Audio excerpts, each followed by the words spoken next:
Well, behold, season 3. Here we go. And it begins with Amazon women in the mood. Now, this episode sticks out to me because I distinctly remember there was an IGN list at some point in the 2000s which actually ranked this the finest episode of the series. Now, it was only 4 seasons at this time.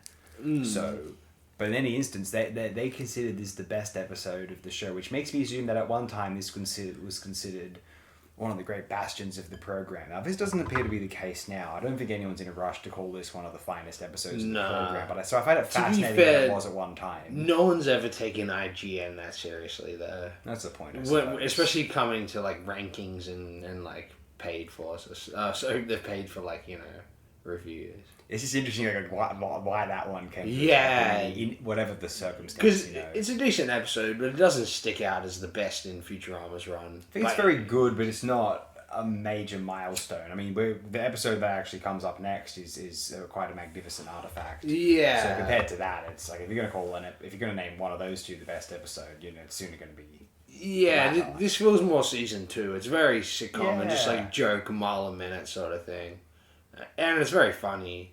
And like the sort of battle of the sexes aspect is very like honeymooners, it's like sort of playing on that. Yeah. Yeah, it's very like slapstick and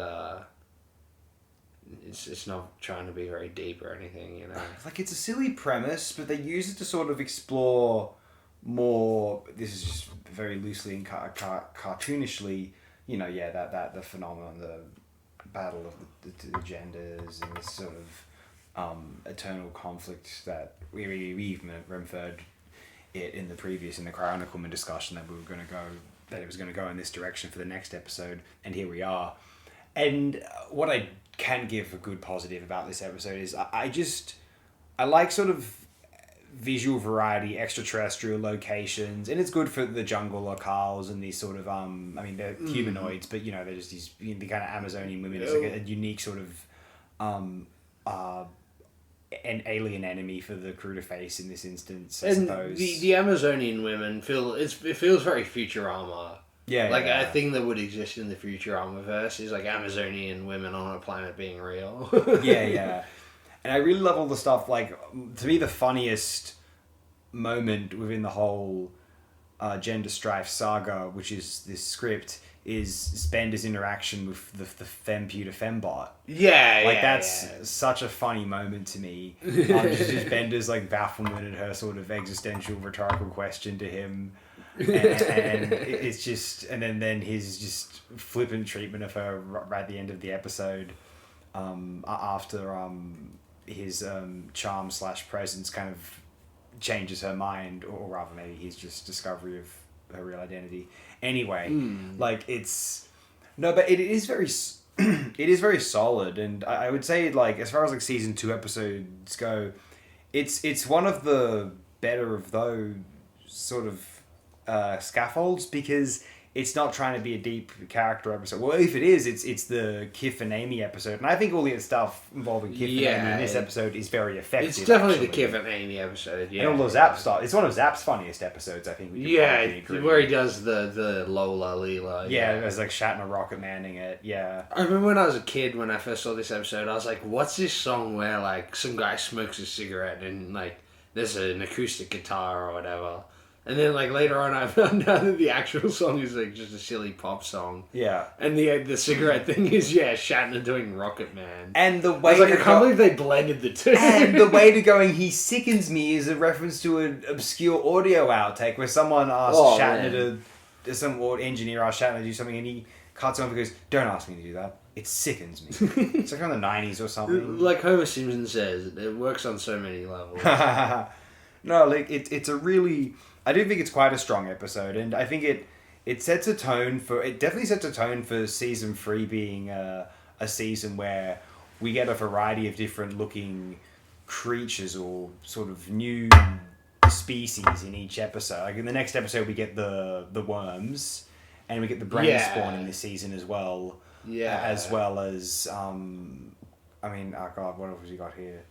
They reveal Nibbler, I guess. The Niblonians. That's in the same episode. Yeah. And I don't know. I just remember season 3 being the Egyptian planet and Pharaoh to remember. Yeah, there's quite a few, definitely. I think there's a few. I remember season 3 being a season of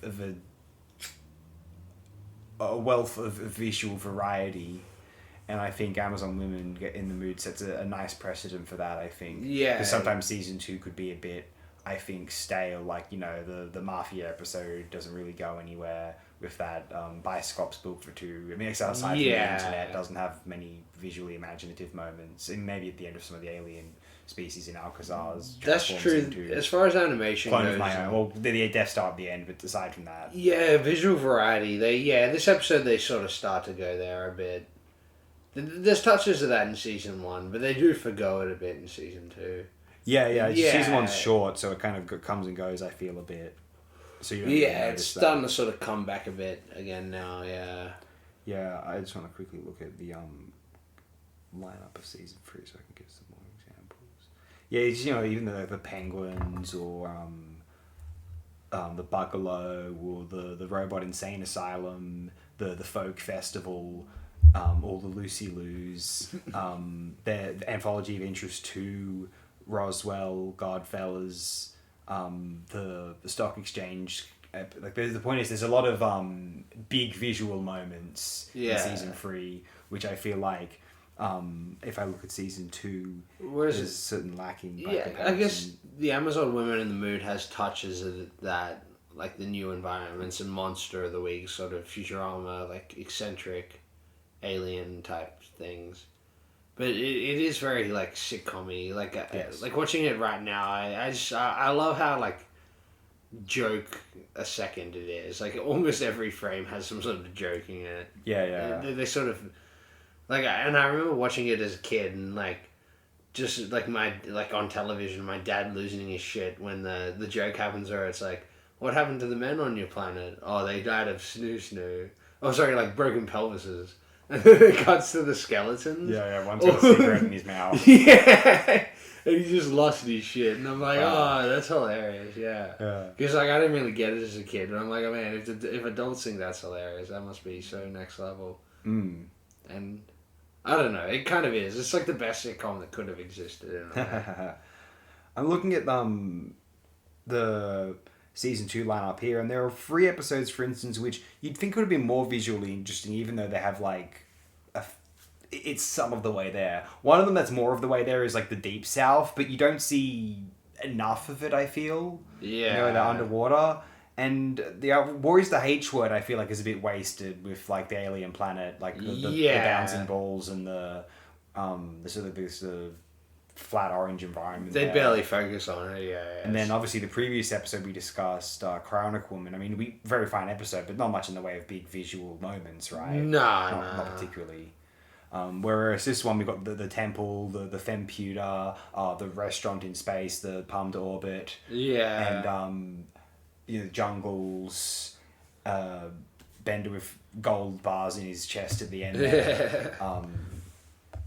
I feel like you know, Zoidberg's different costumes. Like I think it's an episode where I think by the time they're in season 3, they're in a certain groove where they're done establishing the show and they're done doing these sort of like sitcom character scenarios, and so they really just want to push all of it out there, like really push the show to its potential. You've done 2 seasons and you think, what are we missing so far? They're like, we have a science fiction show. Let's amp up the aliens, amp up the alternate worlds, spaceships, technology. Let's imbue all of that, and whilst keeping the sitcoms and the character stories within there, which I think they do. I guess the sitcom character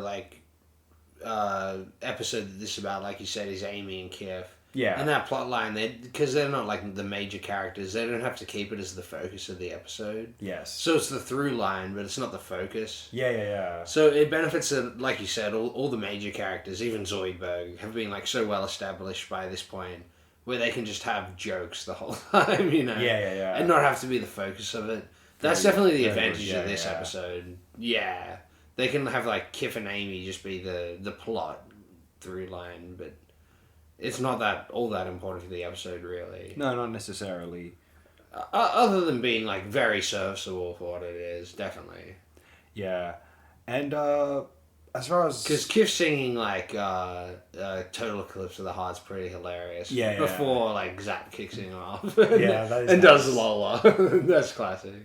That's such a good scene. Yeah, this episode's full of awesome scenes. Definitely. Yeah. Yeah. Unless there's anything else to share, I think I might. Nah, this one's here. yeah, pretty. I've said all I needed to say. Yeah, not heaps to say. Kind of gave an It's just update on the recent episodes in the Chronicleman discussion, which extended that out. So, otherwise, yeah, I think we've got 10 minutes of solid material here. And I'm looking over season 3 and excited to get going with that in the near future. Yeah, actually. definitely. Yeah, like I don't know. This episode, you could probably extrapolate a whole thing of it for about like the 2000s era of comedy and how it sort of ages through or whatever. Like there is, I feel, a bit of that in it. You know, commentary even on that. A sort of like I feel Zach Brannigan with his little book sort of like is the embodiment of that. Yeah. But in a way that I don't think like I don't want to give IGN the credence. I don't think this episode is trying to think that deeply. It just is so of its time that it's just like self-evident. It's more farcical than yeah. And I think if you were to extrapolate deeply into one of these episodes, you'd be better off trying with Love's Labours than this episode. I feel. Love's Labours is where there's two kind of defined characters and a development there and a learning about a character, in this case Zach Brannigan. Yeah. Whereas this is all just a silly situation comparatively, you know what I mean? Love's Labours is like a season 1 classic. Yeah, as you would imagine you would say, yes. Love's Labours, season 1. I'm sorry, I'm such an apologist for season 1. I shall forgive you in this instance. It's so good. But yeah, classic episode. Amazon Women. Can't wait for Parasites, the first one I watched. Oh man, this is going to be a magnificent one. Let's go.